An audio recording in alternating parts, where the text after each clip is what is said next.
मधुपुर में अनुसूचित जाति और आदिवासी समुदाय की जमीनों की कथित अवैध खरीद बिक्री का मामला सामने आया है। ताजा मामला पत्थरचट्टी मौजा स्थित अब्दुल अजीज रोड की ऐतिहासिक सील विला कोठी से जुड़ा है। करीब 4 बीघा 10 कट्ठा में फैली इस भूमि के संबंध में वार्ड पार्षद राजेश कुमार दास का दावा है कि जमीन उनके दादा स्वर्गीय दुखी मोची के नाम दर्ज थी। उनके अनुसार अंचल रिकॉर्ड में वर्ष 1902 से भूमि दुखी मोची के नाम दर्ज है तथा जमाबंदी संख्या 6 और प्लॉट संख्या 612 है।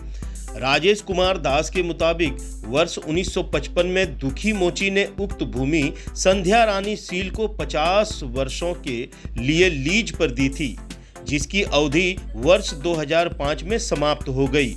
उनका कहना है कि संध्या रानी सील का निधन वर्ष 2003 में हो चुका था। इसके बावजूद वर्ष 2012 में उनके नाम से भूमि की रजिस्ट्री बबीता अग्रवाल के पक्ष में किए जाने का मामला सामने आया है। आरोप है कि सील विला परिसर में स्थित पोखर को भी भर दिया गया है और अब इस बेशकीमती भूमि की बिक्री का प्रयास किया जा रहा है।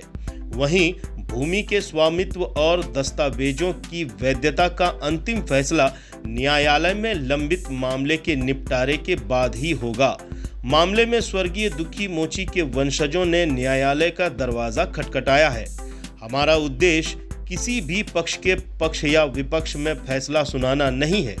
इस खबर के माध्यम से उपलब्ध दस्तावेजों, संबंधित पक्ष के दावों और सामने आए तथ्यों की जानकारी मात्र साझा की है। भूमि पर वास्तविक मालिकाना हक किसका है और दस्तावेज वैध है या नहीं, इसका अंतिम निर्णय न्यायालय द्वारा किया जाना है। आज सिलभिला में जो है भवदीय के आदेशानुसार यहाँ पर जांच की गई है और इसमें जो है पोखर को भराई कर दिया गया है।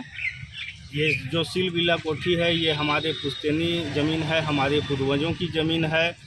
हमारे जो परदादा हैं दुखी मोची, इसके नाम की ये ज़मीन है और इसको संध्या रानी सील के नाम से 50 साल के लिए एग्रीमेंट में दिया गया था। लीज प्रॉपर्टी है और लीज में यह लिखा भी है कि इस ज़मीन का खरीद बिक्री नहीं हो सकता है, इसका ट्रांसफ़र वगैरह नहीं हो सकता है।